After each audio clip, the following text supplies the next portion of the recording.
Hello and welcome. My name is TyrionLanstr. Alright folks, we finally have this Battle of the Narrow Sea event, and I want to go on record and correct myself. I was wrong. I thought this event was going to be just like the battle for Essos, and it is not. It is very, very different. Now, I'm going to try and do a quick guide of it. I actually have figured it out very quickly, and I think I did pretty well at it, and I think I have a good sense of it, so I'm going to try to do a really quick, run through it, just show you exactly what you would do, and hopefully that'll give people some help. Alright, so as you can see, when you first open the page, you have a few different things going on here. We've got the rules, the shop, rankings, got the description of the quest, and then there's this modify warship. Here's what I'm going to do. The rules you guys can look at. I'm not going to waste time with that. The shop, let's really quickly look. Basically, you have all these different things you can buy. I'll talk about how you get these shade of the evenings, but different things you can buy. Talk about this later too. Rankings. Really quickly, you can see I'm third right now. I got 22,000.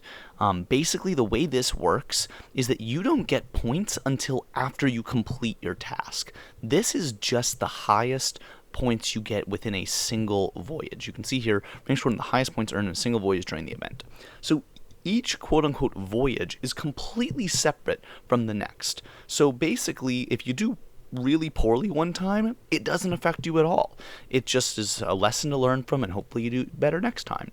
So this is really, a cool event where what you do in one instance has literally no other effect on your account or the future of your other voyages. So, as you can see, I did pretty well. I'm in a very competitive server. This is Mad's server, and we're still very strong, so I'm pretty pleased with how I did. But you'll notice that it's not necessarily the strongest do the best. This is really a skill-based event, and I'll kind of explain why. So, first of all, let's talk about the modify warship really quickly. Basically, as your group completes different tasks, you get more of these warship modification hammers.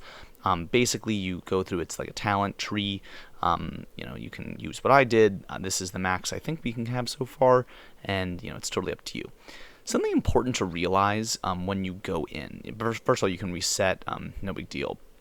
But first of all, something important to realize, when you go in, and I think this is somewhere in the rules, it's only bringing your dragons and the commander. All other attributes will not take effect. To be clear, that means your lord equipment, your refinement, none of that counts, okay? All that is going to count are the dragons and commanders. So what I'm going to do is I want to actually show a few reports that I have. Hopefully that this will kind of help people to understand. These are, by the way, I'm losing all these because these are just like them hitting me, and I'm, no real defense set up. But let's look at, this one where they were hitting me. I think this was when I was offline. They just kept berating my castle. Let's see if there's one of me attacking someone that'll be a real hit. Sorry, I got to scroll down a little bit. As you can see, if you leave and just come back, you'll notice that they just attacked your city mercilessly, as you can see here. But it's not your real city. It's just the city you have in there. So it doesn't really matter. All right, great. Here's a hit. Here's going. Okay, so as you can see here, this is me hitting the Tarth Lighthouse. It's actually pretty low on troops here, but I want to look at the bonus statistics here. So as you can see, my total attack is pretty low, because when you look at it, I'm getting my dragon bonus, my commander friendship bonus. That's just, I think everyone's going to get that because your combat rate of your opponent is usually pretty low. Here we can look at, what's this one? Yeah, they're all pretty low, so you're probably going to get that.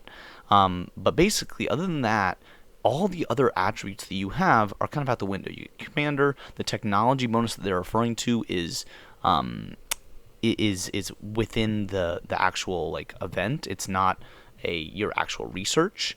So you're not getting a whole lot from that. You have to really do it in the match. But look at my cavalry attack.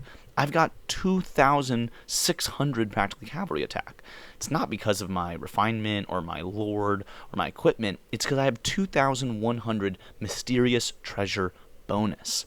So I'm going to go through in a little bit exactly how you get all that and what that comes from. But I just wanted people to understand that this is kind of a cool event because it really does level the playing field a lot. All right, let's take a dive in here. So if I enter the sea region, first it says troops will not suffer real losses, and you will start fervor. So it's important to realize that you are going into fervor when you do this. make sure that you have someone. You can either bubble your account once you're done with it or whatever, but it is affecting your regular castle that you are in Fervor. So here's what's going on right now. I am in my last event. I can't really reset again, but what I would do is just from here you can see this is what the screen kind of looks like. So a couple things to pay attention to. First thing, you are this ship, and you're going to move around a lot during this event. This ship is essentially your castle. Now, the first thing you want to know is kind of what's the first thing you should do? Well, these little salvage shipwrecks are your first goal. You should go and salvage as many of these as you can. When you do, you get either a mysterious treasure or a treasure map fragment. Okay, you'll have an option of 3 of them. Basically you choose whichever you want. And the mysterious treasure is always kind of a buff that you're gonna get. Maybe it'll be cavalry attack, maybe it'll be spearman defense, bow attack, whatever. Sometimes it's army size buff. There are a myriad of different things. You can see all of them by going on this mysterious treasure map, and it'll load. Sorry, it's kind of not loading right now, but that screen should show it. And if it's not, just restart your game and it should. Okay, now I want to quickly note, you kind of have these different goals, but just like the Battle for Essos event in a little bit, there are these kind of neutral guys that are on your side, and then there are enemies that are in red that you can attack. As you can see, because I'm back on and I just popped Fervor, someone's attacking me now. Does not my real castle, it's just this ship. Doesn't really matter. Any losses I have are not real losses. They are just losses from this specific event. Doesn't matter. I will say I did get one of my upgrades is that I can move for free, so I like to just voyage quickly, and then, enemies hit me immediately, and then they can walk back. As you can see, I just got a hit from these 2. Looks like we did fairly. It doesn't really matter. Again, I didn't do so well in these, but it just doesn't matter. I don't get any points for killing them in that. You only get points for doing other things. So, a couple of important other things to realize. The treasure map, the way this works is that when you get all 6, you get kind of an elite treasure. Whenever you get a shipwreck, you will get, if you do get a treasure map, you'll get 3 of them, and they'll all be the same ones. You get 3 3s or 3 2s or 3 1s, whatever it might be, and then you can trade with your alliance or whoever else is in it, the typical way you do trading. No big deal there. Once you get it, it'll allow you to get a special treasure. Some of the special treasures do include some pretty cool things, you might even be able to get a Commander Awakening. So let me just show really quickly, if I go here, and I go to my commanders, you can see Commander Awakening, Jaime, Arslan, Jon Snow, and Hector. Yes, Jon Snow, a top tier commander, because I got him in one of the, kind of special shipwrecks. I'm able to get him awakened. I just get the awakening skill. You don't really get anything else from it. Important to realize, though, is that because I don't have Jon Snow actually unlocked, I can't use him. So that's actually not a super helpful one, but for, let's say, Jaime Lannister, who I have 3-starred, this is basically the same thing as if I just had him 4-starred. There's no difference in the stats. I just get that 4-star bonus, which is pretty nice. Definitely very helpful. If I had the Drake one too, I'd probably be using them in this lineup. But that's kind of the gist of some of the different, buffs you can get like that. Now, some other things to just kind of be aware of in here. You can check your barracks and see how many troops you have left. As you can see, I'm running low on cavalry because they're my front and they've been getting just harassed by these obnoxious NPCs. Again, the NPC hits don't do a whole lot of damage and don't really matter a whole lot, but just good to be aware of them.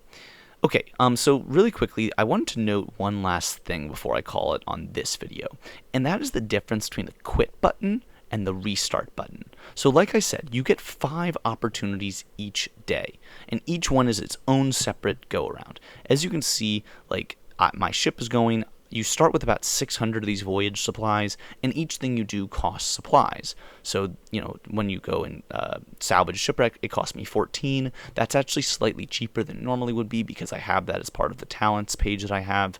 Similarly, attacking is 45. Again, that's a little bit cheaper because I have that as my talent. I think it's normally 50. Anyway, everything you do costs resources, so you have to be strategic and smart about what you're going to use in order to maximize your round. Once you're done, all you do is press restart, and then it will calculate your points. You do not know how many points you have before then. So while I'm with you guys, I'm going to go ahead and restart. It says inefficient attempts remaining. That's because I've already done all 5 this time. So I can't restart again until the reset. So I'm not going to be able to find out how many my last run got me until my reset, okay? So this does not do anything for me right now. Now if I go quit, that will take me back to the world map. Basically I can't get back in until I can leave the battlefield and go back to my city, and I can actually even go out to the world map by going there in my city. Doesn't affect this at all. I can go back and bubble from there, and my guy here will just stay and chill and do his thing. Like I said, you'll get attacked and harassed by the NPCs, but it's not a huge deal. I don't think there's, it just doesn't really have any ramifications because the NPCs don't really do enough damage, and it doesn't hurt you. You don't gain more points from it, so it just doesn't really matter. You just kind of sit there and wait for the reset.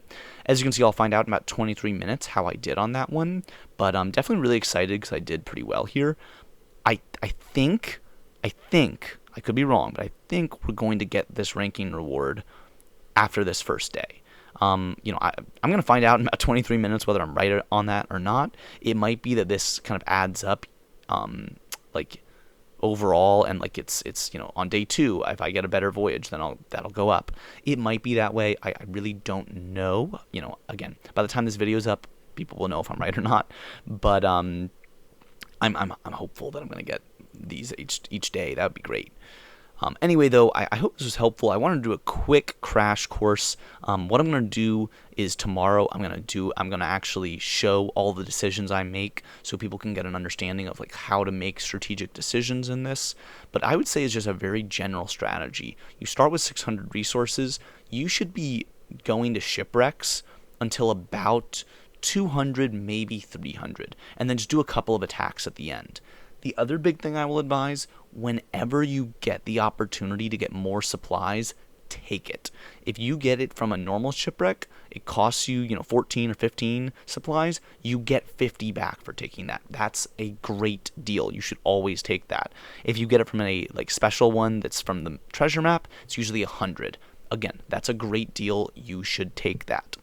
I'll break down all the actual decisions later, but I just wanted to give you guys a general sense. Hopefully this makes some sense to you, and I'm looking forward to doing a full breakdown tomorrow, so definitely be on the lookout for that. But until next time, my name is TyrionLanstr, and I'll see you then.